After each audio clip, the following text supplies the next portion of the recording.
I recently got a box of these old lithographed and other types of pre-war Lionel cars. And some of them I might have to restore. Some will take this as a light restoration, some a heavy restoration.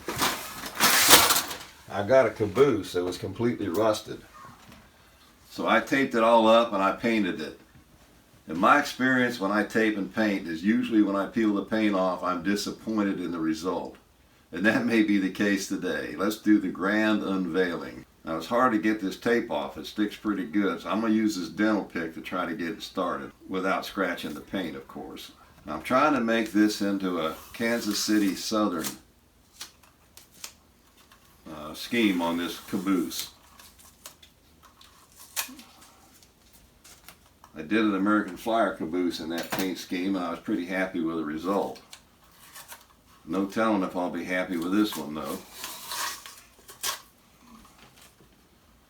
So far it looks like the black's okay, but the real question is how about the separation between the black and the yellow and then the red. Now that may be a problem. Now this is all tape here and I have to figure out where it starts. Like I said, you want to get your tape down pretty tight so that the paint doesn't bleed under the tape. And that makes it challenging to get it off when you're done. But we'll find out in a minute. Now this tape here is something I bought at the hobby shop. It's pretty expensive, but it works better than your everyday masking tape. So it might be worth your while to buy the more expensive tape, which of course depends on how many times you want to have to redo your project, because you may not get a good result with the cheaper masking tapes. Now there's tape down here too, and it's on pretty tight. There it goes, some of it. Well, I didn't get as much off that time as I hoped I would. There we go, another piece. And boy, I think I'm going to have a black stripe and then yellow if all went well. We'll see. There we go, there's some yellow coming out.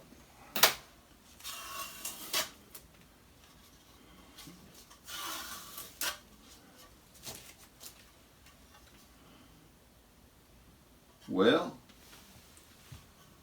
not too bad. I think there's some more tape on here though. I don't know what's under that. Let's find out.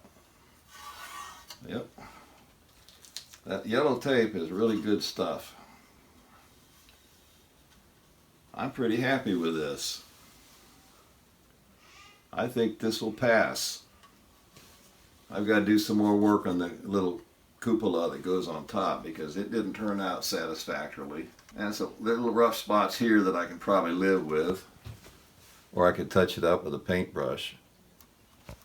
But I don't know. Now this is the cupola. And as I said, it didn't turn out too good. I'm going to do it again, I think. It just reminded me there's still some tape here. These end pieces are supposed to be yellow, I believe. So let's see what happens if I can get this tape off.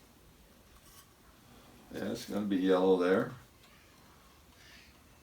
But like I said, it doesn't want to come off.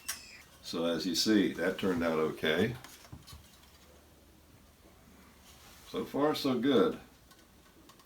It pays to be meticulous with your taping and get it down tight. So the yellow ends of the cupola came out pretty good. Now I'm probably going to repaint this and make this red with a black roof. and then when I put it on, it'll be red with yellow ends. Now I might change my mind and keep it yellow. I don't really know what I'm going to do, but it needs more work. But there you have it. So far, so good. Welcome to the John Long Silver Railz channel. We're going to do an update on projects.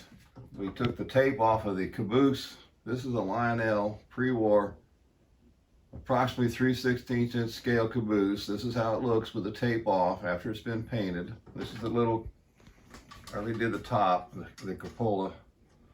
I wasn't happy with the first effort. I plan to put lights in it. This is what an American Flyer caboose light socket looks like for the S-gauge trains. If you use this to shape, use it to draw a pattern on your project. I did that, drew the pattern on it with a lot of drilling and cutting with the Dremel, snipping and whatever. I now have a socket for an American Flyer type S-gauge post-war light, which I plan to put in there. It'll go like this, of course. I hope to put railings on here, but I haven't done it yet. And I don't have the small 3/16 Marx wheel trucks to put on here, but that's what I plan to use. I'm trying to get some off of eBay so far without success, because I don't want to tear up a new car. I want to get a rust bucket type car. Then I picked up two Marx 3000 boilers. That's what they look like, kind of rusty. That's the before. The first one I completely disassembled. It's a work in progress. It's been disassembled, repainted. The sideboards are still off. The markers are not there and the railing is not there. But this is a 1666 double reduction motor. It fits right in there perfectly.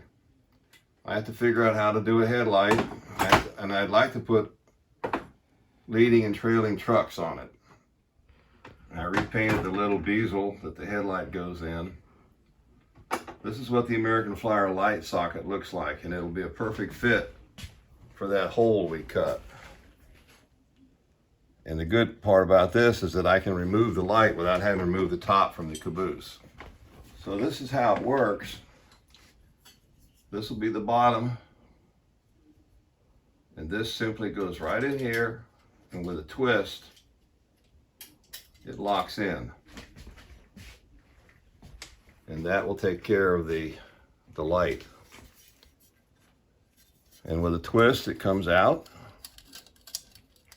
If I have to change the bulb, it does use bayonet based bulbs, 18 volt. I think just about all Marx, American Flyer, and Lionel bulbs from back in the day were 18 volt.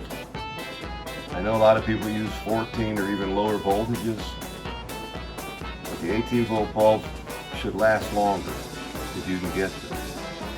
The other thing you can do is if you use them to light buildings and other static displays, instead of lighting them on AC current, light them on DC current.